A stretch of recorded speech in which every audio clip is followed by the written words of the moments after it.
ਸਤਨਾਮ ਵਾਹਿਗੁਰੂ। हे प्राणनाथ गोविंद कृपा निधान जगत गुरु। हे संसार ताप हरण करुणा में सब दुख हरो। हे शरण जोग दयाल है दीनानाथ मया करो। शरीर स्वस्थ क्षीण समय सिमरंत नानक राम दामोदर माधव सुकहो टल गुर सेविय अहनस सहज सुभाय। दर्शन परसय गुरु के जन्म मरण दुख जाय। होवे सिफत खसम दी नूर अरसों कुरसों चटिया। तुध डिठे सचे पातशाह मल जन्म जन्म दी कट्टिए लामकां पाबोस। गुरु गोबिंद सिंह कर दुआलम कोस। गुरु गोबिंद सिंह आल में रोशन जे गुरु गोबिंद सिंह जानो दिल गुलशन। जे गुरु गोबिंद सिंह। सतनाम श्री वाहिगुरु साहिब जी। सोरठ महला पंजवा। खोजत खोजत खोज विचार्यो राम नाम तत सारा।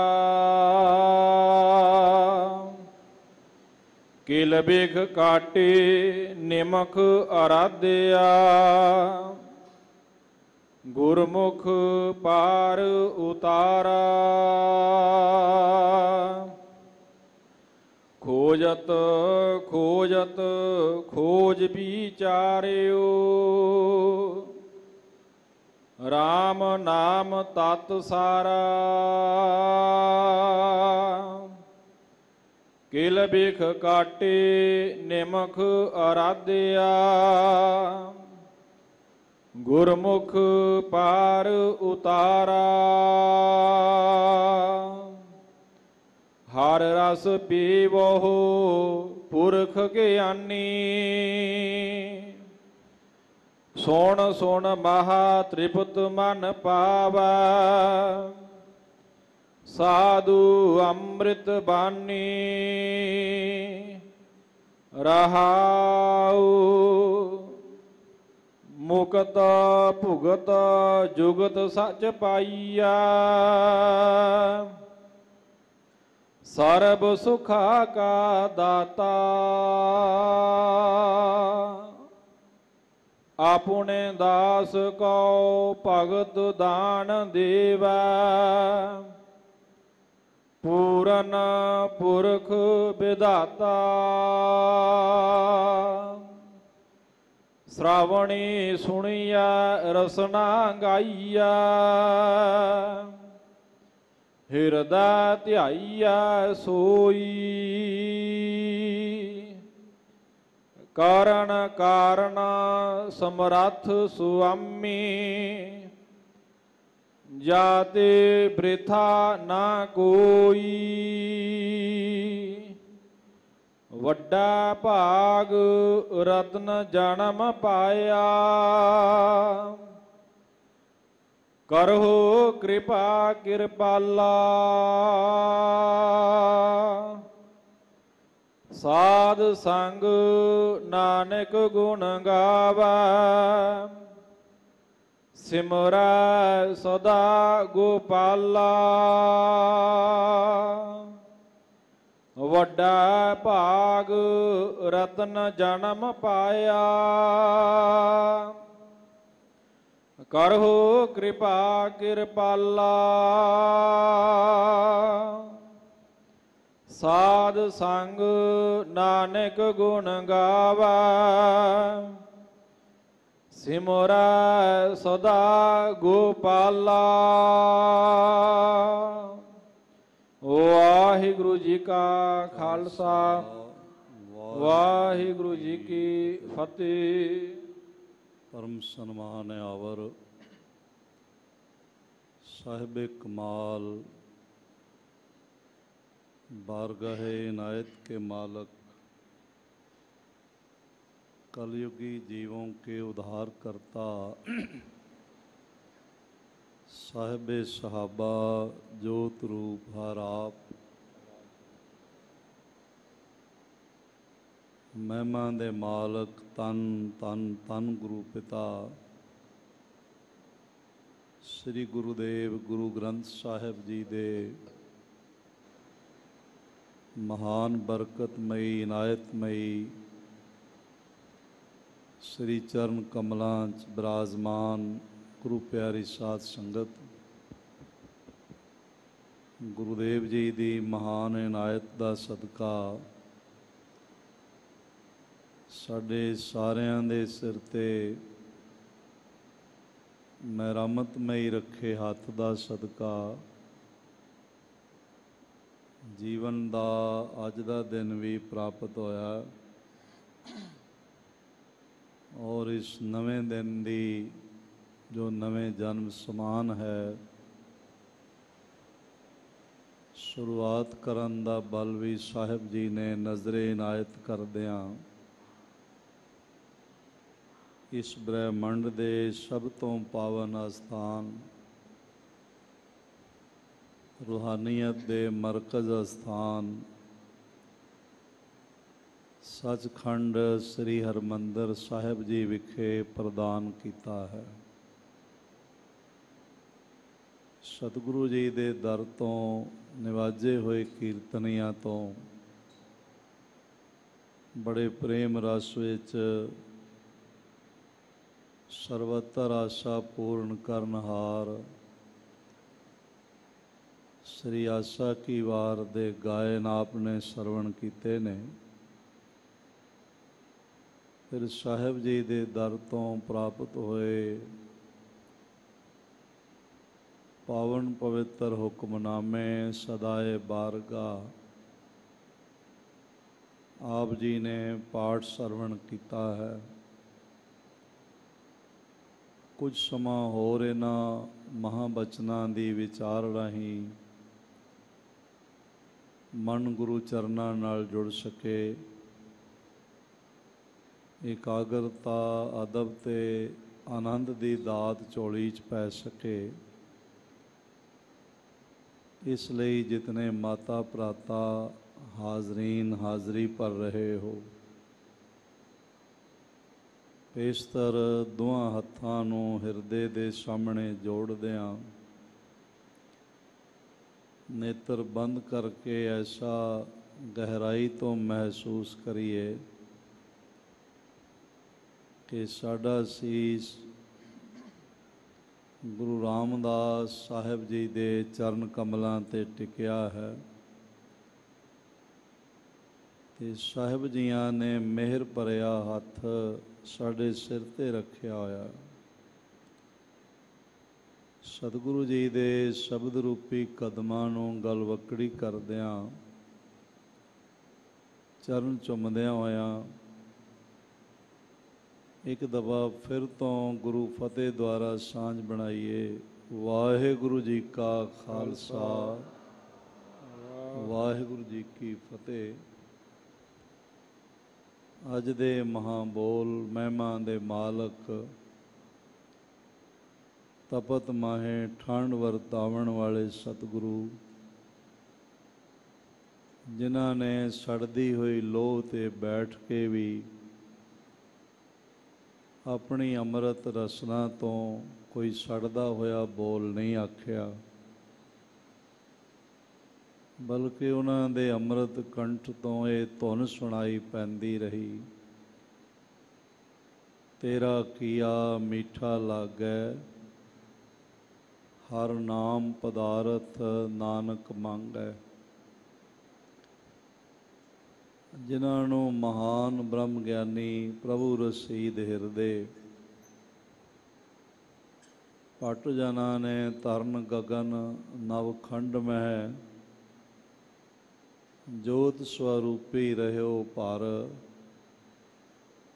ਪਨ ਮਥੁਰਾ ਕਛ ਭੇਦ ਨਹੀਂ, ਗੁਰ ਅਰਜੁਨ ਪ੍ਰਤੱਖ ਹਾਰ। ਪ੍ਰਤੱਖ ਹਰੀ ਕਹਿ ਕੇ ਸਜਦਾ ਕੀਤਾ ਤੇ ਜਗਤ ਨੂੰ ਸਾਵਧਾਨ ਕੀਤਾ ਕਿ ਪਾਰ ਬ੍ਰਹਮ ਪਰਮੇਸ਼ਵਰ ਆਪ ਹੀ ਗੁਰੂ ਅਰਜਨ ਦੇਵ ਰੂਪ ਹੋ ਕੇ ਆਇਆ, ਗੁਰੂ ਨਾਨਕ ਰੂਪ ਹੋ ਕੇ ਆਇਆ ਹੈ। ਇਸ ਲਈ ਉਹਨਾਂ ਨੇ ਬੁਲੰਦ ਬਾਂਗੇ ਬੋਲ ਜਗਤ ਨਾਲ ਸਾਂਝੇ ਕੀਤੇ। ਐਸੇ ਦੀਨ ਦਿਆਲ ਸਤਿਗੁਰੂ ਗੁਰੂ ਅਰਜਨ ਦੇਵ ਜੀ ਮਹਾਰਾਜ ਅੱਜ ਦੇ ਇਹਨਾਂ ਮਹਾਂਬੋਲਾਂ ਵਿੱਚ ਫਰਮਾਨ ਕਰਦੇ ਨੇ, ਜਿਸ ਦੀਆਂ ਬਹੁਤ ਭਾਵਪੂਰਤ ਮਰਕਜ਼ੀ ਪੰਕਤੀਆਂ ਹਨ। ਹਰ ਰਸ ਪੀਵੋ ਪੁਰਖ ਗਿਆਨੀ, ਸੁਣ ਸੁਣ ਮਹਾਂ ਤ੍ਰਿਪਤ ਮਨ ਪਾਵੈ, ਸਾਧੂ ਅੰਮ੍ਰਿਤ ਬਾਣੀ। ਇਹਨਾਂ ਪੰਕਤੀਆਂ ਨੂੰ ਗੌਰ ਨਾਲ ਵਿਚਾਰ ਕੇ ਦੇਖੀਏ ਤੇ ਸਾਹਿਬ ਜੀ ਨੇ 3 ਵਿਚਾਰ ਇਹਨਾਂ ਪੰਕਤੀਆਂ ਦੁਆਰਾ ਸਾਡੀ ਝੋਲੀ 'ਚ ਪਾਏ। ਬੜੀ ਇਕਾਗਰਤਾ ਨਾਲ ਸਰਵਣ ਕਰਨਾ ਤਾਂ ਕਿ ਮਹਾਰਾਜ ਜੀ ਦੇ ਪਾਵਨ ਬਚਨਾਂ ਦਾ ਇੱਕ ਇੱਕ ਵਿਚਾਰ ਸਾਡੇ ਹਿਰਦੇ ਵਿੱਚ ਵਸ ਜਾਏ। ਬੜੇ ਮਹਾਂਬੋਲ ਨੇ ਸਾਨੂੰ ਮਾਮੂਲੀ ਨਿਮਾਣੇ ਨਿਤਾਣੇ ਜੀਵਾਂ ਨੂੰ ਪਾਰ ਬ੍ਰਹਮ ਪਰਮੇਸ਼ਵਰ ਨਾਲ ਜੋੜ ਦਿੰਦੇ ਹਨ। ਇਹਨਾਂ ਨੂੰ ਸੁਣਨ ਨਾਲ, ਵਿਚਾਰਨ ਨਾਲ, ਕਮਾਉਣ ਨਾਲ ਜੀਵਨ ਦੀਆਂ ਤਮਾਮ ਚਿੰਤਾਵਾਂ ਨਾਸ਼ ਹੋ ਜਾਂਦੀਆਂ ਨੇ ਤੇ ਹਿਰਦੇ ਵਿੱਚ ਪਰਮ ਆਨੰਦ ਦਾ ਨਿਵਾਸ ਹੋ ਜਾਂਦਾ ਹੈ। ਜੈਸੇ ਸਾਹਿਬ ਜੀ ਦੇ ਬੋਲ ਨੇ, ਤੁਰ ਕੀ ਬਾਣੀ ਆਈ, ਤਿਨ ਸਗਲੀ ਚਿੰਤ ਮਿਟਾਈ। ਇਸ ਲਈ ਸਾਨੂੰ ਇੱਕ ਇੱਕ ਬਚਨ ਧਿਆਨਪੂਰਵਕ ਸਰਵਣ ਕਰਨਾ ਚਾਹੀਦਾ ਹੈ, ਫਿਰ ਉਸ ਨੂੰ ਮੰਨਣ ਦਾ ਯਤਨ ਕਰਨਾ ਚਾਹੀਦਾ। ਸਭ ਤੋਂ ਪਹਿਲੇ ਮਨੁੱਖ ਨੂੰ ਸਿਆਣਾ ਡਾਕਟਰ ਮਿਲ ਜਾਏ, ਇਹ ਵੀ ਭਾਗਸ਼ਾਲੀ ਹੋਣ ਦੀ ਨਿਸ਼ਾਨੀ ਹੈ। ਤੇ ਵੱਡਾ ਸਿਆਣਾ ਡਾਕਟਰ ਮਿਲ ਜਾਏ, ਪ੍ਰਿਸਕ੍ਰਿਪਸ਼ਨ ਲਿਖ ਕੇ ਦੇ ਦੇਵੇ, ਔਸ਼ਧੀ ਵੀ ਮਿਲ ਜਾਵੇ, ਪਰ ਰੋਗ ਠੀਕ ਤਾਂ ਹੀ ਹੁੰਦਾ ਹੈ ਜੇ ਅਸੀਂ ਉਸ ਨੂੰ ਵਰਤ ਲਈਏ, ਖਾ ਲਈਏ। ਬੜਾ ਸਿਆਣਾ ਡਾਕਟਰ ਹੀ ਹੋਵੇ, ਬੜੀ ਕੀਮਤੀ ਔਸ਼ਧੀ ਹੀ ਹੋਵੇ, ਪਰ ਖਾਣ ਲਈ ਅਸੀਂ ਤਿਆਰ ਨਾ ਹੋਈਏ ਤੇ ਸਾਡਾ ਰੋਗ ਬਣਿਆ ਰਹਿੰਦਾ ਹੈ। ਇਸ ਲਈ ਗਿਆਨ ਵਿਗਿਆਨ ਬ੍ਰਹਮ ਗਿਆਨ ਦੇ ਜਗਤ ਵਿੱਚ ਇੰਤਹਾਈ ਸਿਆਣਪ ਰੱਖਣ ਵਾਲੇ ਦਾਨਾ ਬੀਨਾ ਗੁਰੂ ਨਾਨਕ ਦੇਵ ਮਹਾਰਾਜ ਜੀ ਦੇ ਔਸ਼ਧੀ ਰੂਪ ਵਿੱਚ ਇਹ ਬ੍ਰਹਮ ਗਿਆਨ ਲਬਰੇਜ ਸਾਨੂੰ ਬੋਲ ਪ੍ਰਾਪਤ ਹੋਏ ਨੇ। ਅਸੀਂ ਇਸ ਔਸ਼ਧੀ ਨੂੰ ਆਪਣੇ ਛਕਣ ਵੱਲ ਲੈ ਜਾਣਾ ਹੈ, ਛਕਣਾ ਹੈ, ਭਾਵ ਇਹਨਾਂ ਨੂੰ ਮੰਨਣਾ ਹੈ, ਆਪਣੇ ਜੀਵਨ ਵਿੱਚ ਇੰਪਲੀਮੈਂਟ ਕਰਨਾ। ਫਿਰ ਜੀਵਨ ਦੀ ਅਵਸਥਾ ਐਸੀ ਬਣ ਜਾਂਦੀ ਹੈ, ਰੋਗ ਸੋਗ ਸਭ ਮਿਟ ਗਏ, ਨਿਤ ਨਵਾਂ ਨਿਰੋਆ, ਐਸੀ ਖੇਡ ਬਣ ਜਾਂਦੀ ਹੈ। ਗੁਰੂ ਸਾਹਿਬ ਜੀ ਦੀ ਕਲਾ ਵਰਤਦੀ ਹੈ, ਮਿਹਰ ਵਰਤਦੀ ਹੈ ਤੇ ਮਨੁੱਖ ਪਾਰ ਬ੍ਰਹਮ ਪਰਮੇਸ਼ਰ ਵਿੱਚ ਲੀਨਤਾ ਹਾਸਲ ਕਰ ਲੈਂਦਾ। ਇਸ ਲਈ ਇੱਕ ਬੋਲ ਨੂੰ ਬੜੇ ਧਿਆਨ ਨਾਲ ਸੁਣਨਾ। ਪਹਿਲਾ ਵਿਚਾਰ ਹੈ, ਹਰ ਰਸ ਪੀਵਹੁ ਪੁਰਖ ਗਿਆਨੀ। ਹੇ ਆਤਮ ਗਿਆਨ ਰੱਖਣ ਵਾਲੇ ਸਿਆਣੇ ਪੁਰਖ, ਪਾਰ ਬ੍ਰਹਮ ਪਰਮੇਸ਼ਵਰ ਦੇ ਨਾਮ ਦਾ ਰਸ ਪੀਆ ਕਰ। ਇਹਦਾ ਮਤਲਬ ਹੈ ਕਿ ਨਾਮ ਦੇ ਵਿੱਚ ਰਸ ਹੈਗਾ। ਜੈਸੇ ਕੋਈ ਮਨੁੱਖ ਕਹਿ ਦਿੰਦਾ ਤੂੰ ਔਰੰਜ ਜੂਸ ਪੀਆ ਕਰ, ਤਾਂ ਇਹਦਾ ਮਤਲਬ ਹੈ ਤਾਂ ਹੀ ਆਖਿਆ ਕਿਉਂਕਿ ਸੰਤਰੇ ਵਿੱਚ ਰਸ ਹੈਗਾ ਹੈ, ਉਹ ਖੁਸ਼ਕ ਨਹੀਂ ਹੈ, ਰਸਕ ਹੈ। ਇਹ ਗੰਨੇ ਦਾ ਰਸ ਪੀ ਲਓ, ਤਾਂ ਹੀ ਆਖਿਆ ਗੰਨੇ ਵਿੱਚ ਰਸ ਹੈਗਾ। ਜਿਹੜੇ ਮਹਾਰਾਜ ਜੀ ਨੇ ਬੋਲ ਆਖੇ, ਹਰ ਰਸ ਪੀਵਹੁ ਪੁਰਖ ਗਿਆਨੀ, ਇਹਦਾ ਮਤਲਬ ਹੈ ਨਾਮ ਰਸ ਨਾਲ ਭਰਿਆ ਹੋਇਆ, ਨਾਮ ਵਿੱਚ ਰਸ ਹੈਗਾ ਹੈ। ਬਾਕੀ ਵਸਤੂਆਂ ਵਿੱਚ ਰਸ ਨਹੀਂ ਹੈ, ਬੇਰਸੀ ਪੈਦਾ ਕਰਦੀਆਂ ਨੇ। ਪਾਰ ਬ੍ਰਹਮ ਪਰਮੇਸ਼ਵਰ ਦਾ ਨਾਮ ਰਸ ਪੈਦਾ ਕਰੋ। ਤੁਹਾਨੂੰ ਬਹੁਤ ਸਾਰੇ ਐਸੇ ਲੋਕ ਮਿਲ ਜਾਵਣਗੇ ਜਿਹੜੇ ਤੀਰਥਾਂ 'ਤੇ ਯਾਤਰਾ ਵੀ ਕਰਦੇ ਨੇ, ਇਸ਼ਨਾਨ ਵੀ ਕਰਦੇ ਨੇ, ਪਰ ਉਹਨਾਂ ਦਾ ਜੀਵਨ ਖੁਸ਼ਕ ਹੁੰਦਾ ਹੈ। ਬੜੇ ਕੌੜੇ ਬੋਲਣ ਵਾਲੇ, ਬੜੇ ਮੰਦ ਕਰਮੀ ਵੀ ਤੁਹਾਨੂੰ ਮਿਲ ਜਾਣਗੇ। ਹਰ ਕੇ ਸੰਤ ਨਾ ਆਖੀਐ ਬਨਾਰਸ ਕੇ ਠੱਗ, ਐਸੇ ਲੋਕ ਵੀ ਮਿਲ ਜਾਵਣਗੇ। ਕਾਰਨ ਇਹ ਹੈ ਨਾਮ ਦਾ ਰਸ ਪ੍ਰਾਪਤ ਨਹੀਂ ਹੋ ਸਕਿਆ। ਨਾਮ ਦਾ ਰਸ ਭੁੰਚਣ ਦਾ, ਪੀਵਣ ਦਾ ਉਸ ਦਾ ਸੁਭਾਗ ਨਹੀਂ ਬਣ ਸਕਿਆ। ਇਸ ਲਈ ਹਾਲੇ ਖੁਸ਼ਕਪਨ ਦਿਖਾਈ ਪੈਂਦਾ, ਹਾਲੇ ਮਨ ਦਾ ਰੁੱਖਾਪਣ ਦਿਖਾਈ ਪੈਂਦਾ।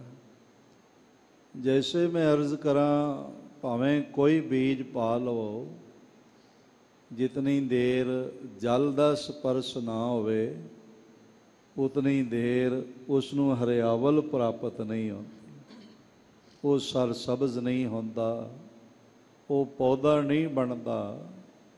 ਬਿਲਕੁਲ ਇਸੇ ਤਰ੍ਹਾਂ ਕਲਯੁਗ ਵਿੱਚ ਕੋਈ ਕਰਮ ਸਫਲ ਨਹੀਂ ਹੁੰਦਾ, ਨਾ ਗਿਆਨ, ਨਾ ਦਾਨ ਤੇ ਨਾ ਤੀਰਥ ਇਸ਼ਨਾਨ। ਉਤਨੀ ਦੇਰ ਇਹਨਾਂ ਨੂੰ ਫਲ ਨਹੀਂ ਲੱਗਦਾ ਜਿਤਨੀ ਦੇਰ ਨਾਮ ਦਾ ਰਸ ਹਿਰਦੇ ਨੂੰ ਪ੍ਰਾਪਤ ਨਾ ਹੋਵੇ। ਨਾਮ ਦਾ ਰਸ ਮਿਲ ਜਾਵੇ ਫਿਰ ਸਾਰਾ ਕੁਝ ਹੀ ਸਫਲ ਹੋ ਜਾਂਦਾ ਹੈ। ਜੈਸੇ ਪਾਣੀ ਮਿਲਣ ਨਾਲ ਸਾਰੀਆਂ ਸ਼ਾਖਾਵਾਂ ਹਰੀਆਂ ਹੋ ਜਾਂਦੀਆਂ, ਤੇ ਪਾਣੀ ਨਾ ਹੋਵੇ ਤੇ ਜਲ ਬਿਨ ਸਾਖ ਕੁਮਲਾਵਤੀ, ਉਪਜੇ ਨਾਹੀ ਦਾਮ। ਬੇਸ਼ੱਕ ਤੀਰਥਾਂ ਦਾ ਇਸ਼ਨਾਨ, ਗਿਆਨ, ਦਾਨ ਇਹ ਮਹਾਨ ਸ਼ੁਭ ਕਰਮ ਨੇ, ਪਰ ਕਲਯੁਗ ਤਾਂ ਮਾਰੂ ਥਲ ਵਰਗਾ ਹੈ। ਇੱਥੇ ਤੇ ਤਪਦੀ ਹੋਈ ਜਿਹੜੀ ਹੈ ਹੀਟ ਵੇਵ, ਚਲਦੀ ਹੋਈ ਲੂ ਵਰਗਾ ਮਾਹੌਲ ਹੈ। ਇੱਥੇ ਨਾਮ ਦੇ ਰਸ ਤੋਂ ਬਿਨਾਂ ਕੁਝ ਸਫਲ ਨਹੀਂ ਹੁੰਦਾ। ਇਸ ਲਈ ਇਹ ਪਹਿਲਾ ਮਹਾਰਾਜ ਜੀ ਦਾ ਵਿਚਾਰ, ਹਰ ਰਸ ਪੀਵਹੁ ਪੁਰਖ ਗਿਆਨੀ। ਇਹ ਸਿਆਣੇ ਪੁਰਖ, ਗਿਆਨਵਾਨ ਪੁਰਖ ਪਾਰ ਬ੍ਰਹਮ ਪਰਮੇਸ਼ਵਰ ਦੇ ਨਾਮ ਦਾ ਰਸ ਪੀਆ।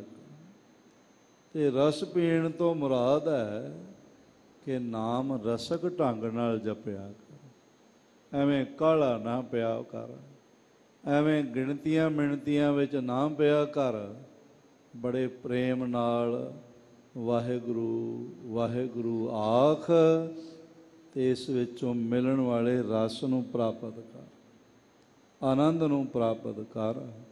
ਹਰ ਰਸ ਪੀਵੋ ਪੁਰਖ ਗਿਆਨੀ, ਸੁਣ ਸੁਣ ਮਹਾ ਤ੍ਰਿਪਤ ਮਨ ਪਾਵੈ। ਜਪਣਾ ਹੈ ਤੇ ਸੁਣਨਾ ਹੈ। ਜਪਿਆ ਤਾਂ ਹੀ ਸਫਲ ਹੁੰਦਾ ਹੈ ਜੇ ਅਸੀਂ ਜ਼ਬਾਨ ਨਾਲ ਉਚਾਰਨ ਕਰੀਏ ਵਾਹਿਗੁਰੂ ਵਾਹਿਗੁਰੂ ਵਾਹਿਗੁਰੂ, ਤੇ ਪੂਰੇ ਧਿਆਨ ਨਾਲ ਉਸ ਨੂੰ ਸਰਵਣ ਕਰੀਏ। ਜਿਹੜੇ ਜਪਣ ਦਾ ਸ਼ੌਕ ਰੱਖਦੇ ਨੇ ਜਾਂ ਜਿਨ੍ਹਾਂ ਨੂੰ ਜਪਣ ਦਾ ਕਦੀ ਮਨ ਵਿੱਚ ਵਿਚਾਰ ਆਇਆ, ਉਹਨਾਂ ਬਿਗਨਰਸ ਵਾਸਤੇ ਇਹ ਵਿਚਾਰ ਬੜਾ ਕੀਮਤੀ ਹੈ। ਉਹਨਾਂ ਨੂੰ ਇਸ ਪਲ ਧਿਆਨ ਨਾਲ ਸੁਣਨ ਦੀ, ਧਿਆਨ ਦੇਣ ਦੀ ਲੋੜ ਹੈ ਕਿ ਸਭ ਤੋਂ ਪਹਿਲੇ ਜ਼ਬਾਨ ਨਾਲ ਵਾਹਿਗੁਰੂ ਉਚਾਰਨ ਕਰਨਾ, ਤੇ ਫਿਰ ਨਾਲ ਜਿਤਨੇ ਇਕਾਗਰਤਾ ਨਾਲ ਪ੍ਰੇਮ ਨਾਲ ਉਚਾਰਨ ਕਰਨਾ ਹੈ, ਉਸ ਨੂੰ 2 ਗੁਣਾ ਵੱਧ ਧਿਆਨ ਦੇ ਕੇ ਸੁਣਨਾ। ਮਹਾਰਾਜ ਨੇ 2 ਵਾਰੀ ਸ਼ਬਦ ਸੁਣ ਸੁਣ ਲਿਖਿਆ ਹੈ, ਭਾਵ ਸੁਣ ਕੇ ਜ਼ਿਆਦਾ ਧਿਆਨ ਦੇਣਾ। ਜਪਣ ਨਾਲ ਉਚਾਰਨ ਕਰਨ ਨਾਲ ਜਿਤਨਾ ਰਸ ਬਣੇਗਾ, ਉਸ ਨੂੰ 2 ਗੁਣਾ ਰਸ ਸੁਣਨ ਨਾਲ ਬਣੇਗਾ। ਅਗਰ ਸੁਣੇਗਾ ਨਹੀਂ ਤਾਂ ਉਹ ਨਾਮ ਦੇ ਰਸ ਦੀ ਖੇਡ ਨਹੀਂ ਵਰਤੇਗਾ। ਅੱਜ ਇੱਕ ਬੜਾ ਮਹਾਨ ਦਿਹਾੜਾ ਵੀ ਹੈ। ਸ੍ਰੀ ਦਰਬਾਰ ਸਾਹਿਬ ਜੀ ਦੇ ਹੈਡ ਗ੍ਰੰਥੀ ਸਾਹਿਬ ਗੁਰੂ ਹਰਿਰਾਏ ਸਾਹਿਬ ਜੀ ਤੋਂ ਲੈ ਕੇ ਗੁਰੂ ਗੋਬਿੰਦ ਸਿੰਘ ਮਹਾਰਾਜ ਜੀ ਦੇ ਤੋਂ ਬਾਅਦ ਤੱਕ ਪੰਥ ਦੀ ਸੇਵਾ ਕਰਨ ਵਾਲੇ ਭਾਈ ਸਾਹਿਬ ਭਾਈ ਮਨੀ ਸਿੰਘ ਸ਼ਹੀਦ ਜੀ ਦਾ ਅੱਜ ਸ਼ਹਾਦਤ ਦਿਵਸ ਵੀ ਹੈਗਾ ਹੈ। ਅੱਜ ਉਹਨਾਂ ਦੀ ਸ਼ਹਾਦਤ ਨੂੰ 284 ਸਾਲ ਹੋ ਗਏ, ਸੰਮਤ 1794। ਔਰ ਇਸ ਨੂੰ ਅਗਰ ਈਸਵੀ ਵਿੱਚ ਕੱਢਣਾ ਹੋਵੇ, ਸਮਝਣਾ ਹੋਵੇ, ਤੇ ਜਿਹੜਾ ਬਿਕਰਮੀ ਸੰਮਤ ਹੈ ਉਹ ਈਸਵੀ ਸੰਮਤ ਨਾਲੋਂ 57 ਸਾਲ ਅੱਗੇ ਚੱਲਦਾ। ਸਾਰੇ ਇਸ ਗੱਲ ਨੂੰ ਜਾਣਦੇ ਹਨ। ਜੈਸੇ ਮੈਂ ਅਰਜ਼ ਕਰਾਂ, 1794 ਦਾ ਈਸਵੀ ਦੇਖਣਾ ਹੋਵੇ ਤਾਂ ਉਹ ਬਣੇਗਾ 9 ਜੁਲਾਈ 1737। ਉਸ ਹਿਸਾਬ ਨਾਲ 284 ਸਾਲਾ ਅੱਜ ਭਾਈ ਸਾਹਿਬ ਭਾਈ ਮਨੀ ਸਿੰਘ ਜੀ ਦਾ ਮਹਾਨ ਸ਼ਹੀਦੀ ਦਿਵਸ ਹੈ। ਉਹਨਾਂ ਦੇ ਪਰਿਵਾਰ ਦੇ ਉਹਨਾਂ ਸਮੇਤ ਇਤਿਹਾਸਕਾਰਾਂ ਨੇ ਲਿਖਿਆ ਹੈ 52 ਮੈਂਬਰ ਸ਼ਹੀਦ ਹੋਏ। 52 ਮੈਂਬਰ ਛੋਟੀ ਜਿਹੀ ਗੱਲ ਨਹੀਂ ਹੈ। ਮਹਾਨ ਉਸ ਮਹਾਨ ਸ਼ਹੀਦ ਦੀ ਭਾਵਨਾ ਗੁਰੂ ਚਰਨਾਂ ਨਾਲ ਜੁੜੀ ਹੋਈ ਹੈ। ਉਹ ਕੋਈ ਆਪਣੇ ਪਰਿਵਾਰ ਲਈ ਜਾਂ ਕਾਰੋਬਾਰ ਲਈ ਜਾਂ ਆਪਣੇ ਕਿਸੇ ਮਾਣ ਸਤਿਕਾਰ ਲਈ ਕੁਰਬਾਨ ਨਹੀਂ ਹੋਏ। ਉਹ ਸ੍ਰੀ ਗੁਰੂ ਰਾਮਦਾਸ ਮਹਾਰਾਜ ਜੀ ਦੇ ਦਰਬਾਰ ਲਈ ਸ਼ਹੀਦ ਹੋਏ।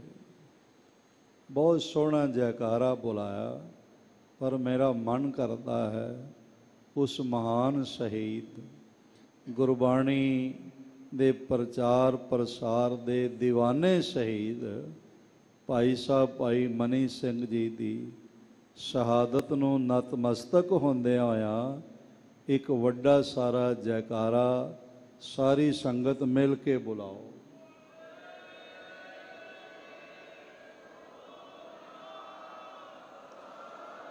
ਪੂਰੀ ਸਾਜ਼ਿਸ਼ ਸੀ ਉਸ ਵੇਲੇ ਲਾਹੌਰ ਦੇ ਹੁਕਮਰਾਨਾਂ ਦੀ।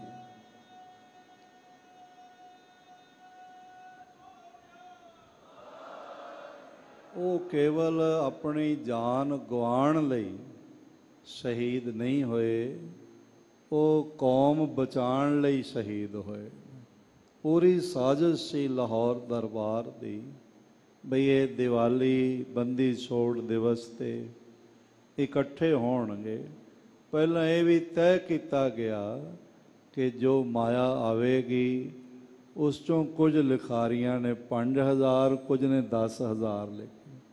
ਗੁਰੂ ਘਰ ਤੋਂ ਮਾਇਆ ਟੈਕਸ ਦੇ ਰੂਪ ਵਿੱਚ ਸੂਬੇ ਨੂੰ ਪ੍ਰਾਪਤ ਹੋਵੇਗੀ। ਭਾਈ ਮਨੀ ਸਿੰਘ ਜੀ ਨੇ ਹਾਂ ਕਰ ਦਿੱਤੀ, ਔਰ ਇਸ ਕਰਕੇ ਹਾਂ ਕੀਤੀ ਕਿਉਂਕਿ ਵੱਡੀਆਂ ਵੱਡੀਆਂ ਦੌਲਤਾਂ, ਵੱਡੇ ਤੋਂ ਵੱਡਾ ਸਰਮਾਇਆ ਗੁਰੂ ਨਾਨਕ ਦੇ ਸਿੱਖ ਦੇ ਮੇਲ ਦੇ ਸਾਹਮਣੇ ਕੁਝ ਵੀ ਨਹੀਂ ਹੈਗਾ। ਉਹਨਾਂ ਦੇ ਮਨ ਵਿੱਚ ਇਹ ਸੀ ਬਈ ਕੋਈ ਗੱਲ ਨਹੀਂ, ਧਨ ਦੇਣਾ ਪਵੇਗਾ ਪਰ ਗੁਰਸਿੱਖਾਂ ਨਾਲ ਮੇਲ ਤਾਂ ਹੋ ਜਾਏਗਾ। ਸਾਰੀ ਦੁਨੀਆ 'ਤੇ ਗੁਰੂ ਗ੍ਰੰਥ ਸਾਹਿਬ ਜੀ ਬਿਰਾਜਮਾਨ ਨੇ, ਗੁਰੂ ਕੇ ਅਸਥਾਨ ਨੇ, ਸਾਡੇ ਤਖਤ ਸਾਹਿਬਾਨ ਨੇ, ਪਰ ਹਰ ਜਗ੍ਹਾ ਸਿੱਖ ਤੜਪ ਕੇ ਅਰਦਾਸ ਕਰਦਾ ਹੈ, ਗੁਰੂ ਕੋਲੋਂ ਦਾਨ ਮੰਗਦਾ ਹੈ। ਸਿੱਖਾਂ ਨੂੰ ਸਿੱਖੀ ਦਾਨ, ਕੇਸ ਦਾਨ, ਕਿਤਨੇ ਦਾਨ ਅਸੀਂ ਮੰਗਦੇ ਹਾਂ। 8 ਦਾਨ ਤੁਸੀਂ ਗਿਣ ਕੇ ਦੇਖ ਲੈਣਾ। ਸਿੱਖਾਂ ਨੂੰ ਸਿੱਖੀ ਦਾਨ, ਕੇਸ ਦਾਨ, ਵਿਸਾਹ ਦਾਨ, ਭਰੋਸਾ ਦਾਨ, ਦਾਨਾ ਸਿਰ ਦਾਨ, ਨਾਮ ਦਾਨ। ਤੇ ਫਿਰ ਪ੍ਰਾਰਥਨਾ ਕਰਦੇ ਹਾਂ ਸ੍ਰੀ ਅੰਮ੍ਰਿਤਸਰ ਸਾਹਿਬ ਜੀ ਕੇ ਇਸ਼ਨਾਨ, ਦਰਸ਼ਨ ਮਿਲ ਜਾਣ, ਇਸ਼ਨਾਨ ਮਿਲ ਜਾਣ। ਇਹ ਹਰ ਸਿੱਖ ਦੀ ਤੜਪ ਹੈ। ਭਾਵੇਂ ਉਸਨੇ ਗੁਰੂ ਕੀ ਸਿੱਖੀ ਅੰਮ੍ਰਿਤ ਪਾਨ ਕਰਕੇ ਧਾਰਨ ਅਜੇ ਨਾ ਵੀ ਕੀਤੀ ਹੋਵੇ, ਉਹਦੀ ਤੜਪ ਹੁੰਦੀ ਹੈ ਮੈਂ ਸ੍ਰੀ ਦਰਬਾਰ ਸਾਹਿਬ ਜੀ ਦੇ ਦਰਸ਼ਨ ਕਰਾਂ, ਮੈਂ ਸ੍ਰੀ ਦਰਬਾਰ ਸਾਹਿਬ ਦੇ ਅੰਮ੍ਰਿਤ ਸਰੋਵਰ ਵਿੱਚ ਟੁੱਬਾ ਲਗਾਵਾਂ। ਇਹ ਸਿੱਖ ਦੀ ਸੱਧਰ ਹੈਗੀ। ਇਹ ਪਿੱਛੇ ਜਿਹੇ ਇੱਕ ਸੰਸਥਾ ਨੇ ਸਰਵੇ ਕਰਾਇਆ ਸੀ, ਜਿਹਦੇ ਵਿੱਚ ਉਹਨਾਂ ਨੇ ਇੱਕ ਵਿਚਾਰ ਰੱਖਿਆ, ਸੰਸਾਰ ਦੇ ਲੋਕਾਂ ਨੂੰ ਪੁੱਛਿਆ ਕਿ ਐਸਾ ਕੋਈ ਥਾਂ ਹੋਵੇ ਜਿਹੜਾ ਮਰਨ ਤੋਂ ਪਹਿਲੇ ਤੁਸੀਂ ਇੱਕ ਵਾਰ ਜ਼ਰੂਰ ਦੇਖਣਾ ਚਾਹੁੰਦੇ ਹੋ। ਇਹ ਕਰਾਉਂਦੀਆਂ ਰਹਿੰਦੀਆਂ ਨੇ ਸੰਸਥਾਵਾਂ, ਇੰਟਰਨੈਟ 'ਤੇ ਇਹ ਸਰਵੇ ਹੋਇਆ, you must want to see before you die. ਮਰਨ ਤੋਂ ਪਹਿਲੇ ਦੁਨੀਆ ਦਾ ਕਿਹੜਾ ਥਾਂ ਹੈ ਜਿਸ ਨੂੰ ਤੁਸੀਂ ਇੱਕ ਵਾਰੀ ਦੇਖਣਾ ਚਾਹੁੰਦੇ ਹੋ। ਉਹ ਟੂਰਿਜ਼ਮ ਨਾਲ ਉਹਨੂੰ ਬੜਾਵਾ ਦੇਣ ਵਾਸਤੇ ਇਹ ਸਰਵੇ ਕਰਾਇਆ ਵੀ ਕੋਈ ਮਨਾਲੀ ਆਖੇਗਾ, ਕੋਈ ਸ਼੍ਰੀਨਗਰ ਆਖੇਗਾ, ਕੋਈ ਸਵਿਟਜ਼ਰਲੈਂਡ ਆਖੇਗਾ, ਜੋ ਜੋ ਲੋੜ ਹੋਵੇਗੀ। ਪਰ ਆਪ ਸੁਣ ਕੇ ਆਨੰਦਿਤ ਹੋਗੇ। ਦੁਨੀਆ ਦੇ ਜਿਨ੍ਹਾਂ ਨੇ ਸਰਵੇ ਵਿੱਚ ਪਾਰਟਿਸਿਪੇਟ ਕੀਤਾ, 97% ਲੋਕਾਂ ਨੇ ਕਿਹਾ ਬਈ ਅਸੀਂ ਆਪਣੀ ਮੌਤ ਹੋ ਜਾਣ ਤੋਂ ਪਹਿਲੋਂ, ਜਦੋਂ ਸਾਡੇ ਨੇਤਰ ਸਦਾ ਸਦਾ ਲਈ ਬੰਦ ਹੋ ਜਾਵਣ, ਕਬਰ ਵਿੱਚ ਪੈ ਜਾਈਏ ਜਾਂ ਸਾਡਾ ਸਰੀਰ ਚਿਖਾ ਵਿੱਚ ਜਲ ਜਾਏ, ਉਸ ਤੋਂ ਪਹਿਲੇ ਸਾਡੀ ਪ੍ਰਾਣਾਂ ਤੋਂ ਤਮੰਨਾ ਹੈ ਇੱਕ ਵਾਰੀ ਸ੍ਰੀ ਹਰਿਮੰਦਰ ਸਾਹਿਬ ਜੀ ਦਾ ਦਰਸ਼ਨ ਹੋ ਜਾਏ, ਇੱਕ ਵਾਰੀ ਦਰਬਾਰ ਸਾਹਿਬ ਜੀ ਦਾ ਦੀਦਾਰ ਹੋ ਜਾਏ। ਤੇ ਇੱਥੇ ਆ ਕੇ ਗੁਰੂ ਦੀ ਬਾਣੀ, ਗੁਰੂ ਦਾ ਬਾਣਾ, ਗੁਰੂ ਦਾ ਪਿਆਰ ਤੇ ਗੁਰੂ ਦੇ ਪਿਆਰਿਆਂ ਦਾ ਦੀਦਾਰ ਹੋ ਜਾਂਦਾ ਹੈ। ਭਾਈ ਮਨੀ ਸਿੰਘ ਜੀ ਦੀ ਉਮਰ ਭਾਵੇਂ ਉਸ ਵੇਲੇ 90 ਪਾਰ ਕਰ ਗਈ ਸੀ, ਕੋਈ 93 ਸਾਲ ਦੀ ਉਹਨਾਂ ਦੀ ਉਮਰ ਸੀ।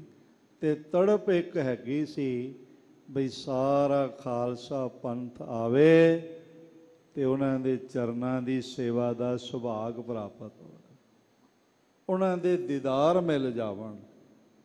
ਜੋ ਦੀਸੈ ਗੁਰ ਸਿੱਖੜਾ ਤਿਸ ਨਿਮ ਨਿਮ ਲਾਗੋਂ ਪਾਏ ਜੀਓ, ਆਖਾਂ ਬਿਰਥਾ ਜੀ ਕੀ ਗੁਰ ਸੱਜਣ ਦੇਹੋ ਮਿਲਾਏ ਜੀਓ। ਇਹ ਭਾਵਨਾ ਸੀ ਤੇ ਉਹਨਾਂ ਕਿਹਾ ਕੋਈ ਗੱਲ ਨਹੀਂ, ਜੇ 5-10 ਹਜ਼ਾਰ ਰੁਪਇਆ ਦੇਣਾ ਵੀ ਪੈ ਜਾਏ ਤੇ ਉਹ ਸਿੱਖ ਦੇ ਦੀਦਾਰ ਦੇ ਸਾਹਮਣੇ ਕੁਛ ਵੀ ਨਹੀਂ ਹੈਗਾ। ਇਸ ਭਾਵਨਾ ਨੂੰ ਸਮਝਣਾ, ਇਸ ਨੁਕਤੇ ਨੂੰ ਸਮਝਣਾ ਬਈ ਸਿੱਖ ਦਾ ਦੀਦਾਰ ਹੋਵੇ ਤੇ ਭਾਵੇਂ ਕਿਤਨਾ ਹੀ ਸਰਮਾਇਆ ਖਰਚ ਹੋ ਜਾਏ, ਸੁਭਾਗ ਹੈ। ਜੋ ਇਸ ਭਾਵ ਨੂੰ ਸਮਝਦੇ ਨੇ ਉਹ ਆਪਣਾ ਜੀਵਨ ਸਦਕੇ ਕਰਦੇ ਨੇ। ਪਰ ਜਦ ਇਸ ਗੱਲ ਦਾ ਬੋਧ ਹੋਇਆ ਬਈ ਇਹਨਾਂ ਦੁਸ਼ਟਾਂ ਨੇ ਇਹ ਮਨ ਬਣਾਇਆ ਹੈ कि जदों खालसा दीवाना है अपने गुरु अस्थानां दे दीदार दा ते सेवा दा, दीवानगी दी हद पार कर जाता है, अपना सब कुछ दाह ते लगा देंदा है ते अपने गुरु दे दीदार करता है। महाराज जी दे किन्ने महा बोल आप रोज पढ़दे हो, सुनदे हो। जिथे जाए बह मेरा सतगुरु, सो थान सुहावा राम राजे, गुर सिੱਖੀ सो थान भालिया। गुरु ਦਾ सिख यतन करके वो थान लभ लैंदा है ते करदा की है, लै धूर मुख लावा। उस स्थान दी चरण धूड़ अपने मत्थे ते लाउंदा है और महसूस करदा है कि चरण धूड़ गुरु नानक दे चरनां दी हैगी। ਇਹ ਰਾਜਗੀਰ ਅਸਥਾਨ ਹੈ ਪਟਨਾ ਸਾਹਿਬ ਜੀ ਦੇ ਕੋਲ। 22 ਕੁੰਡ ਨੇ ਜਿਨ੍ਹਾਂ ਦਾ ਪਾਣੀ ਉਬਲਦਾ ਹੋਇਆ ਨਿਕਲਦਾ, ਖਾਰਾ ਹੈ, ਪੀਤਾ ਨਹੀਂ ਜਾਂਦਾ। ਮਲ ਮਾਸ ਦੇ ਮੇਲੇ ਸਮੇਂ ਗੁਰੂ ਨਾਨਕ ਇੱਥੇ ਪਧਾਰੇ ਤੇ ਲੱਖਾਂ ਹੀ ਲੋਕਾਂ ਨੇ ਗੁਰੂ ਨਾਨਕ ਦੀ ਸਿੱਖੀ ਧਾਰਨ ਕੀਤੀ ਤੇ ਬੇਨਤੀ ਕੀਤੀ, ਮਹਾਰਾਜ ਇਹ ਖੋਲਦਾ ਹੋਇਆ ਪਾਣੀ ਹੈ, ਗੰਦਗੀ ਪਾਣੀ ਹੈ, पीता नहीं जा सकता, सानू बड़ी तकलीफ है, किरपा करो। पानी बड़ी दूरों मंगवाना पैंदा है, इत्थे असीं महीना 2 महीने रहिंदे हां ते महाराज सानू पीण दा पानी मिल जाए। जगत गुरु नानक देव महाराज मुस्कुराए ते उठ के खड़े होए ते जिस कुंड दे लागे बैठे सन उहदे उबलदियां होईयां लहरां नाल गुरु नानक ने अपना चरण सुहाया ते गुरु नानक दे चरण दी ठंडक सदका वो उबलदा होया कुंड ठंडा भी हो गया। ते ठंडा ही ना होया, गुरु नानक दे स्पर्श दी मिठास सदका वो जल मिठा भी हो गया। ते अज भी संगतां जांदियां ने ते मैं जद भी जांदा ते दोवें बुक भर के ना महाराज जी दा इस तरह महसूस होता है कि गुरु नानक देव जी का चरनामृत है। चरनामृत शीतल कुंड, 22 कुंड हाले भी 21 उबल रहे ने ते गुरु नानक का शीतल है। थल्यों सोर्स ऑफ वाटर सब का इको ही, पर गुरु नानक दे चरनां दी ठंडक ते गुरु नानक दे चरनां दी मिठास उत्थे महसूस होंदी है। ते गुर सिखां ने भाल कर लई ते चरण धूड़ मस्तक ते लाए। गुर सिੱਖੀ सो थान भालिया, लै धूर मुख लावा। गुर सिख लभ लैंदा है वो थां ते जाके चरण धूड़ मस्तक ते लाउंदा है। महसूस करदा है मैं गुरु नानक दे चरण परस लए, गुरु गोबिंद सिंह जी दे चरण परस लए। ये होर भी भगत जन करदे, जिवें तुलसी जी का एक बचन है मेरे ख्याल विच आ गया। रहीम ते तुलसी दोवें अयोध्या बैठे सन ते सरयू नदी चों नहा के एक हाथी आया ते मिट्टी अपने शरीर ते पाउण लग पिया, पुट पुट ते रहीम कहण लगे, ऐ महाकवि तुलसी ये की करदा पिया, धूड़ सिर ते पा रहा है। रामायण का यह बचन है, मैं तुहानूं सरवण करा देना संखेप रूप विच कि धूर धरत निज शीस पर, कहो रहीम केहू काज। ऐ रहीम ए दस, तुलसी कहण लगे ये हाथी नहा के मिट्टी क्यों पाउंदा, नहा के फिर लिबड़दा पिया।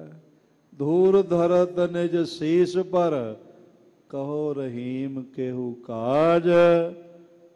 ते रहीम कहण लगे तुलसी जी गल ये हैगी है, जा रज मुनि पत्नी तरी सो खोजत गजरा।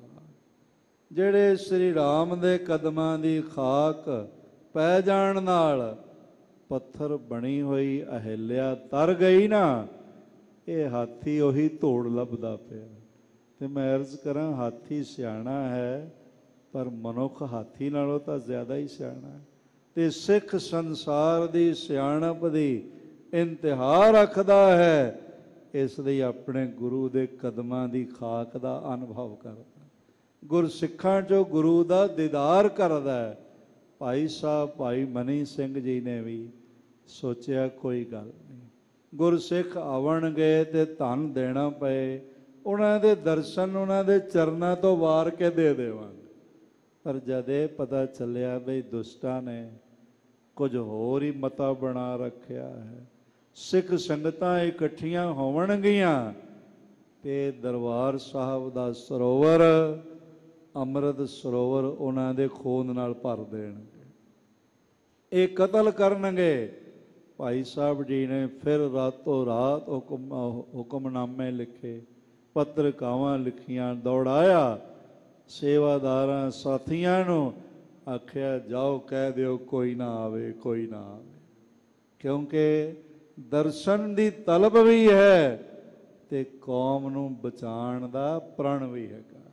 ਸਿੱਖ ਸਿੱਖ ਨੂੰ ਬਚਾਵੇ, ਸਿੱਖ ਸਿੱਖ ਦੇ ਜੀਵਨ ਦੀ ਰਾਖੀ ਕਰੇ, ਸਿੱਖ ਸਿੱਖ ਜੀ ਦੇ ਉਪਜੀਵਕਾ ਦਾ ਸਹਾਈ ਹੋਵੇ, ਇਹ ਮਹਾਰਾਜ ਜੀ ਦੀ ਆਗਿਆ ਹੈਗੀ।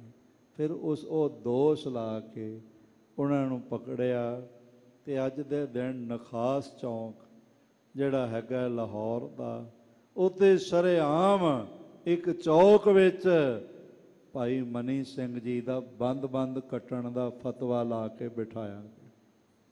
ਇਹ ਬੋਲ ਮੈਨੂੰ ਬਾਰ-ਬਾਰ ਯਾਦ ਆ ਜਾਂਦੇ ਨੇ, ਜਦ ਟੋਕਾ ਲੈ ਜਲਾਦ ਆਇਆ, ਜਦ ਗੁੱਟ ਤਾਈਂ ਉਸ ਹੱਥ ਪਾਇਆ, ਤਦ ਭਾਈ ਮਨੀ ਸਿੰਘ ਬੋਲ ਕਹੇ, ਜੋ ਸਭ ਦੀ ਛਾਤੀ ਫੋਲ ਗਏ, ਕਿ ਲੋਕਾਂ ਲਈ ਚਾਹੇ ਜਲਾਦ ਹੈ ਤੂੰ, ਮੇਰੇ ਲਈ ਰੱਬ ਦੀ ਯਾਦ ਹੈ ਤੂੰ। ਇਹ ਰਸਕ ਹਿਰਦਾ ਹੀ ਕਹਿ ਸਕਦਾ ਹੈ ਨਾ।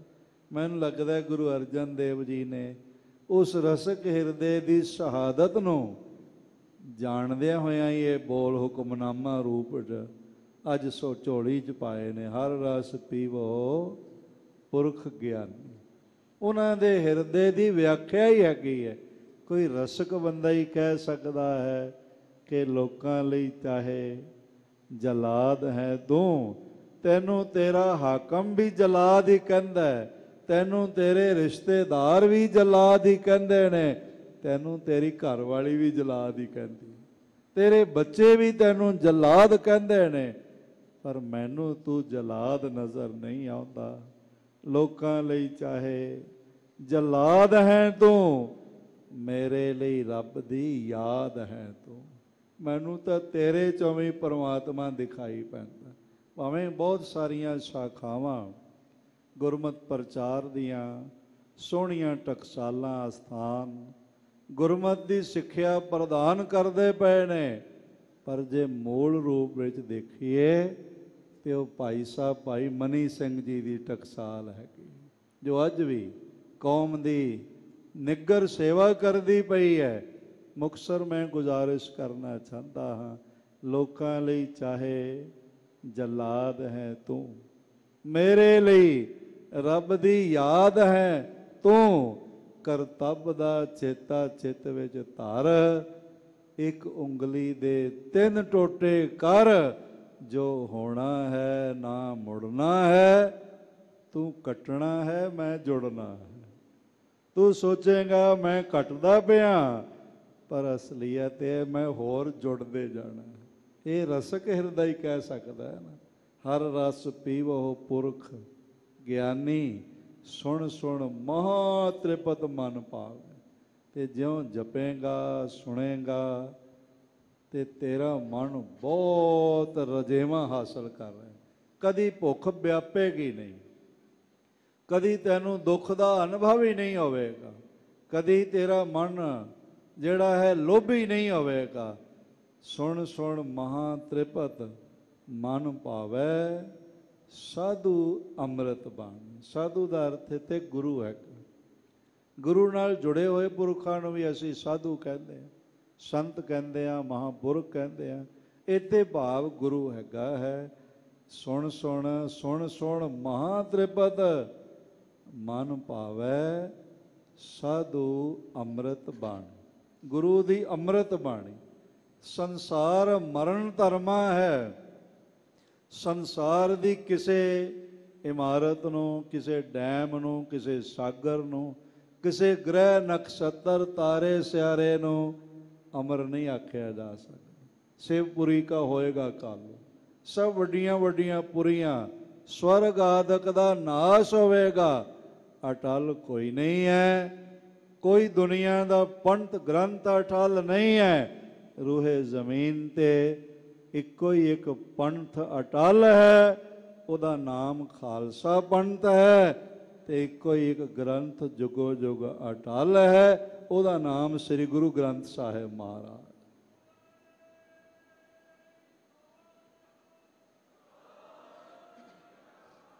ਜੈਕਾਰਾ ਥੋੜਾ ਵੱਡਾ ਬੁਲਾਓ ਤੇ ਮੈਨੂੰ ਵੀ ਸੁਣ ਜਾਏ।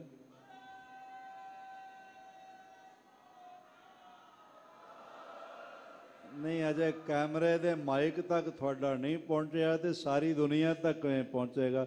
ਇੱਕ ਵਾਰੀ ਸਾਰੀ ਸੰਗਤ ਮਿਲ ਕੇ ਜੈਕਾਰਾ ਬੁਲਾਓ।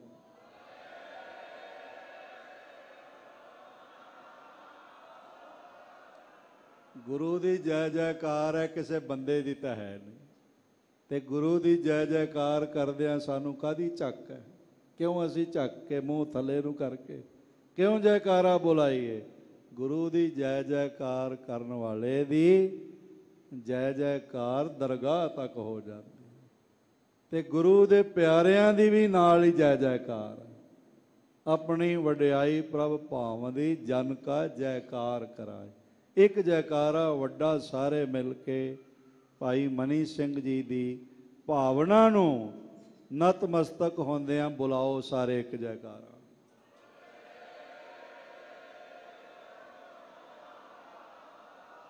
ਇੱਕ ਵਿਚਾਰ ਹੈ ਪਰਮਾਤਮਾ ਦੇ ਨਾਮ ਦਾ ਰਸ ਪਾਨ ਕਰਨਾ, ਦੂਜਾ ਵਿਚਾਰ ਹੈ ਇਸ ਨੂੰ ਸੁਣਨਾ, ਤੇ ਤੀਜਾ ਵਿਚਾਰ ਹੈ ਗੁਰੂ ਦੀ ਅੰਮ੍ਰਿਤ ਬਾਣੀ ਦੁਆਰਾ ਇਹ ਰਸਕ ਅਵਸਥਾ ਪ੍ਰਾਪਤ ਹੁੰਦੀ ਹੈ। ਬੜੇ ਗਹਿਰੇ ਬੋਲ ਨੇ, ਆਓ ਇਹਨਾਂ ਦਾ ਪਾਠ ਤੇ ਅੱਖਰੀ ਅਰਥ ਸਰਵਣ ਕਰੀਏ। ਸਤਨਾਮ ਸ੍ਰੀ ਵਾਹਿਗੁਰੂ ਸਾਹਿਬ ਜੀ।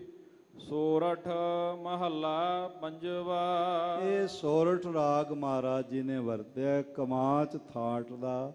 ਇਹ ਔੜਵ ਸੰਪੂਰਨ ਰਾਗ ਹੈ। ਭਾਵ ਆਰੋਹ ਵਿੱਚ 5 ਸੁਰਾਂ ਨੇ ਤੇ ਅਵਰੋਹ ਵਿੱਚ 7 ਸੁਰਾਂ ਪੂਰੀਆਂ ਨੇ, ਔੜਵ ਸੰਪੂਰਨ। ਤੇ ਇਸ ਦੇ ਗਾਣ ਦਾ ਵੇਲਾ ਰਾਤ ਦਾ ਦੂਸਰਾ ਪਹਿਰ, ਜੋ ਵਿਦਵਾਨਾਂ ਨੇ ਦੱਸਿਆ ਹੈ। ਆਮ ਰਾਗਾਂ ਵਿੱਚ ਇਹਨੂੰ ਰਾਗਣੀ ਕਹਿੰਦੇ ਨੇ, ਪਰ ਸਤਿਗੁਰੂ ਜੀ ਨੇ ਇਹਦਾ ਦਰਜਾ ਰਾਗ ਹੀ ਰੱਖਿਆ। ਸਰਵਣ ਕਰੀਏ। ਖੋਜਤ ਖੋਜਤ ਖੋਜ ਵਿਚਾਰਿਓ। ਮਹਾਰਾਜ ਕਹਿੰਦੇ ਨੇ ਚੰਗੀ ਤਰ੍ਹਾਂ ਪਰਖ ਕੇ ਖੋਜ ਕੇ ਇਹ ਵਿਚਾਰ ਸਾਹਮਣੇ ਆਈ ਹੈ। ਰਾਮ ਨਾਮ ਤਤ ਸਾਰਾ। ਸਾਰੇ ਸ਼ੁਭ ਕਰਮਾਂ ਦਾ ਤਤ ਸਾਰ ਪਰਮਾਤਮਾ ਦਾ ਨਾਮ ਹੈ। ਜਿਵੇਂ ਸਾਰੀ ਬਾਰਾਤ ਲਾੜੇ ਕਰਕੇ ਹੈ ਨਾ, ਤੇ ਜੇ ਲਾੜਾ ਨਾ ਹੋਵੇ ਤੇ ਬਰਾਤੀਆਂ ਨੂੰ ਕੌਣ ਪੁੱਛੇਗਾ? ਇਸ ਤਰ੍ਹਾਂ ਸਾਰੇ ਸ਼ੁਭ ਕਰਮ ਤਾਂ ਹੀ ਫਲੀਭੂਤ ਨੇ ਜੇ ਥੋੜਾ ਸਮਾਂ ਸਵੇਰੇ ਜਾਗ ਕੇ ਆਪਣੇ ਆਪਣੇ ਮਤ ਅਨੁਸਾਰ ਹੈ। ਕੋਈ ਰਾਮ, ਕੋਈ ਹਰੀ ਓਮ, ਕੋਈ ਅੱਲਾਹੂ, ਤੇ ਸਾਨੂੰ ਗੁਰੂ ਨੇ ਵਾਹਿਗੁਰੂ ਮਹਾਮੰਤਰ ਦੇ ਕੇ ਨਿਵਾਜਿਆ। ਇਹ ਤਤ ਸਾਰ ਹੈ। ਕਿਲ ਬਿਖ ਕਾਟੇ ਨਿਮਖ ਆਰਾਧਿਆ। ਥੋੜਾ ਸਮਾਂ ਵੀ ਨਾਮ ਜਪਣ ਨਾਲ ਸਾਰੇ ਪਾਪਾਂ ਦਾ ਨਾਸ਼ ਹੋ ਜਾਂਦਾ, ਮੈਲ ਕੱਟੀ ਜਾਂਦੀ ਹੈ। ਗੁਰਮੁਖ ਪਾਰੇ ਉਤਾਰਾ। ਤੇ ਗੁਰੂ ਦੀ ਰਾਹੀਂ ਜਪਦਿਆਂ ਜਪਦਿਆਂ ਗੁਰੂ ਬਖਸ਼ਿਸ਼ ਸਦਕਾ ਮਨੁੱਖ ਦੁੱਖਾਂ ਦੇ ਸਾਗਰ ਤੋਂ ਪਾਰ ਉਤਰ ਜਾਂਦਾ ਹੈ। ਹਰ ਰਸ ਪੀਵੋ ਪੁਰਖ ਗਿਆਨੀ। ਇਹ ਗਿਆਨਵਾਨ ਪੁਰਖ ਇਸ ਲਈ ਪ੍ਰੇਮ ਨਾਲ, ਰਸਕ ਤਰੀਕੇ ਨਾਲ, ਇਹ ਨਹੀਂ ਵੀ ਬੜੀ ਕਾਹਲੀ ਪਈ ਹੋਈ, ਕੋਈ ਮਗਰ ਪਿਆ ਹੋਇਆ। ਕਈ ਤਾਂ ਵਾਹਿਗੁਰੂ ਦਾ ਸ਼ਬਦ ਦਾ ਉਚਾਰਨ ਵੀ ਇਸ ਤਰ੍ਹਾਂ ਕਰਨਗੇ, ਪਤਾ ਹੀ ਨਹੀਂ ਲੱਗਦਾ ਇਹ ਕੀ ਕਰਦੇ ਪਏ, ਤੇ ਕੁਝ ਚੀਖਾਂ ਜਿਹੀਆਂ ਮਾਰਨਗੇ। ਇਸ ਤਰ੍ਹਾਂ ਨਹੀਂ, ਸਹਿਜ ਬਿਲੋਵੋ ਜੈਸੇ ਤਤ ਨਾ ਜਾਏ। ਬੜੇ ਪ੍ਰੇਮ ਨਾਲ, ਬੜੇ ਅਦਬ ਨਾਲ। ਇਹ ਮਹਾਮੰਤਰ ਕੋਈ ਮਾਮੂਲੀ ਨਹੀਂ ਹੈ। ਇਹ ਪਾਰ ਬ੍ਰਹਮ ਪਰਮੇਸ਼ਵਰ ਜੋਤ ਗੁਰੂ ਨਾਨਕ ਨੇ ਸਾਡੀ ਝੋਲੀ 'ਚ ਪਾਇਆ। ਇਸ ਲਈ ਬੜੇ ਪ੍ਰੇਮ ਨਾਲ ਇਸ ਨੂੰ ਜਪਣਾ ਹੈ ਰਸਕ ਤਰੀਕੇ ਨਾਲ। ਸੁਣ ਸੁਣ ਮਹਾ ਤ੍ਰਿਪਤ ਮਨ ਪਾਵਾ। ਤੇ ਜਿਉਂ-ਜਿਉਂ ਜਪੇਗਾ ਸੁਣੇਗਾ ਫਿਰ ਮਹਾ ਤ੍ਰਿਪਤੀ ਪੂਰਨ ਸੰਤੋਖ ਪ੍ਰਾਪਤ ਹੁੰਦਾ ਹੈ। ਸਾਧੂ ਅੰਮ੍ਰਿਤ ਬਾਣੀ। ਗੁਰੂ ਦੇ ਅੰਮ੍ਰਿਤ ਬਚਨਾਂ ਨੂੰ ਸੁਣ ਕੇ ਰਹਾਉ। ਇਹ ਮਰਕਜ਼ੀ ਪੰਕਤੀਆਂ ਹਨ। ਮੁਕਤ ਭੁਗਤ ਜੁਗਤ ਸੱਚ ਪਾਈਆ। ਮੁਕਤ ਸਾਰੇ ਵਿਕਾਰਾਂ ਤੋਂ ਖਲਾਸੀ, ਭੁਗਤ ਆਤਮਕ ਭੋਜਨ ਤੇ ਜੁਗਤ ਜੀਵਨ ਦੀ ਸ਼ੈਲੀ, ਇਹ ਸਭ ਪ੍ਰਾਪਤ ਹੁੰਦਾ ਹੈ। ਸਰਬ ਸੁਖਾ ਕਾ ਦਾਤਾ। ਮੁਕਤੀ ਦਾ, ਭੋਜਨ ਦਾ ਤੇ ਜੀਵਨ ਜੁਗਤ ਦਾ ਦਾਤਾ ਨਾਮ ਹੈ। ਆਪਣੇ ਦਾਸ ਕੋ ਭਗਤ ਦਾਨ ਦੇਵਾ। ਸਾਰੇ ਸੁੱਖਾਂ ਦਾ ਵੀ ਦਾਤਾ ਨਾਮ ਹੈ ਤੇ ਗੁਰੂ ਮਿਹਰ ਕਰਕੇ ਜਪਣ ਵਾਲਿਆਂ ਨੂੰ ਫਿਰ ਭਗਤੀ ਦਾ ਦਾਨ ਦੇ ਦਿੰਦਾ ਹੈ। ਪੂਰਨ ਪੁਰਖ ਵਿਧਾਤਾ।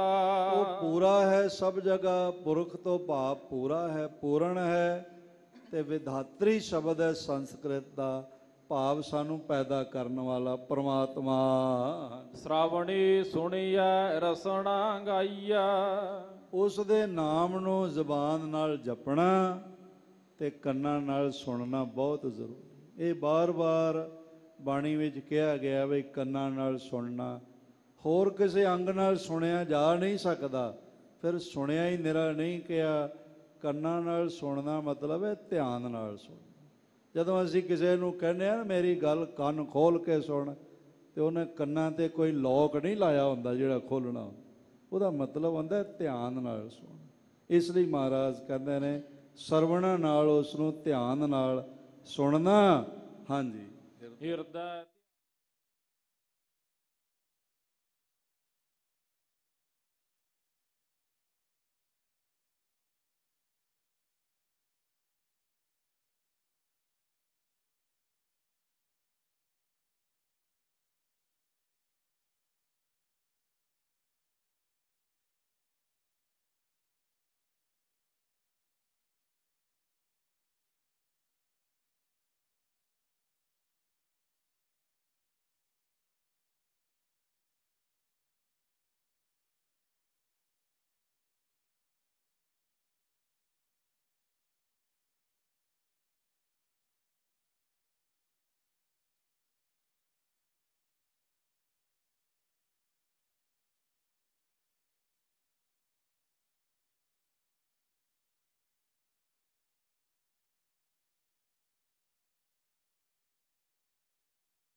ਤੇ ਸਫਲ ਕਿਵੇਂ ਹੋਵੇਗਾ ਨਾਲ ਹੀ ਦੱਸਦੇ ਹਨ।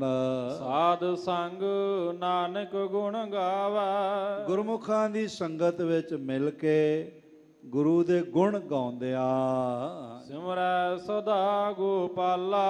ਇਹ ਗੋਪਾਲਾ ਸ਼ਬਦ ਹੈ, ਦੁਮਾਤਰਾ ਸ਼ਬਦ ਹੈ। ਮਹਾਰਾਜ ਜੀ ਨੇ ਦਾ ਸਹੀ ਰੂਪ ਗੋਪਾਲ ਵੀ ਨਾਲ ਲਿਖਿਆ ਹੋਇਆ ਹੈ ਤੇ ਨਾਲ ਔਂਕੜ ਉਚਾਰਨ ਇਹਦਾ ਗੋਪਾਲਾ ਹੈ। ਬੜਾ ਸੋਹਣਾ ਉਚਾਰਨ ਭਾਈ ਸਾਹਿਬ ਜੀ ਨੇ ਕੀਤਾ ਹੈ। ਇਸ ਲਈ ਥੋੜ੍ਹਾ ਜਿਹਾ ਗੁਰਬਾਣੀ ਦੇ ਉਚਾਰਨ ਵੱਲ ਵੀ ਖਿਆਲ ਦੇਣਾ ਚਾਹੀਦਾ। ਸੰਗੀਤਕ ਲੈਕਾਰੀ ਨੂੰ ਇੱਕ ਮਾਤਰਾ ਘਟਾਉਣ ਵਾਸਤੇ ਮਹਾਰਾਜ ਨੇ ਇਹਦਾ ਉਚਾਰਨ ਸੇਧ ਨਾਲ ਬਖਸ਼ੀ ਹੈ। ਹੇ ਪਾਰ ਬ੍ਰਹਮ ਪਰਮੇਸ਼ਵਰ, ਤੂੰ ਮਿਹਰ ਕਰ, ਮੇਰਾ ਰਤਨ ਜਨਮ ਸਫਲ ਹੋਵੇ, ਤੁਹਾਡੀ ਦਇਆ ਹੋਵੇ ਤੇ ਮੇਰਾ ਸਾਧ ਸੰਗਤ ਨਾਲ ਨਾਤਾ ਬਣਿਆ ਰਹੇ, ਗੁਣ ਗਾਉਂਦਾ ਰਵਾਂ ਤੇ ਹੇ ਗੋਪਾਲ ਸਦਾ ਹੀ ਤੇਰਾ ਸਿਮਰਨ ਚੱਲਦਾ ਰਹੇ। ਬਾਰੰਬਾਰ ਸਮੂਹ ਸੰਗਤਾਂ ਦਾ, ਪ੍ਰਬੰਧਕਾਂ ਦਾ ਦਾਸ ਧੰਨਵਾਦੀ ਹੈ। ਬਹੁਤ ਹੀ ਨਿਰਮਲ ਆਤਮਾ ਸ੍ਰੀ ਮਾਨ ਸਿੰਘ ਸਾਹਿਬ, ਗਿਆਨੀ ਜਗਤਾਰ ਸਿੰਘ ਜੀ ਹੈਡ ਗ੍ਰੰਥੀ ਸੱਚਖੰਡ ਸ੍ਰੀ ਹਰਿਮੰਦਰ ਸਾਹਿਬ ਜੀ ਦਾ, ਜਿਨ੍ਹਾਂ ਨੇ ਨਿਵਾਜ਼ਦਿਆਂ ਹੋਇਆਂ ਸਮਾਂ ਬਖਸ਼ਿਆ ਹੈ। ਕੋਟਾਨ ਕੋਟ ਸ਼ੁਕਰਾਨਾ ਗੁਰੂ ਰਾਮਦਾਸ ਮਹਾਰਾਜ ਜੀ ਦਾ, ਜਿਹੜੇ ਸਦਾ ਹੀ ਨਿਵਾਜ਼ਦੇ ਨੇ। ਕੋਟਾਨ ਕੋਟ ਨਮਸਕਾਰ ਮਹਾਨ ਲਾਸਾਨੀ ਸ਼ਹੀਦ ਭਾਈ ਸਾਹਿਬ ਭਾਈ ਮਨੀ ਸਿੰਘ ਜੀ ਨੂੰ ਕਰਦਿਆਂ ਹੋਇਆ ਖਿਮਾ ਪ੍ਰਾਰਥੀ ਹਾਂ। ਬਾਰੰਬਾਰ ਸਭ ਦਾ ਧੰਨਵਾਦ। ਆਓ ਆਖਰੀ ਪੰਕਤੀਆਂ ਦੋ ਸਾਰੇ ਮਿਲ ਕੇ ਪੜ੍ਹੀਏ, ਫਿਰ ਖਿਮਾ ਪ੍ਰਾਰਥੀ ਹੋਵਾਂਗੇ। ਵੱਡਾ ਭਾਗ ਰਤਨ ਜਨਮ ਪਾਇਆ, ਕਰੋ ਕਿਰਪਾ ਕਿਰਪਾਲਾ। ਸਾਧ ਸੰਗ ਨਾਨਕ ਗੁਣ ਗਾਵੇ, ਸਿਮਰੈ ਸਦਾ ਗੋਪਾਲਾ। ਵਾਹਿਗੁਰੂ ਜੀ ਕਾ ਖਾਲਸਾ, ਵਾਹਿਗੁਰੂ ਜੀ ਕੀ ਫਤਿਹ।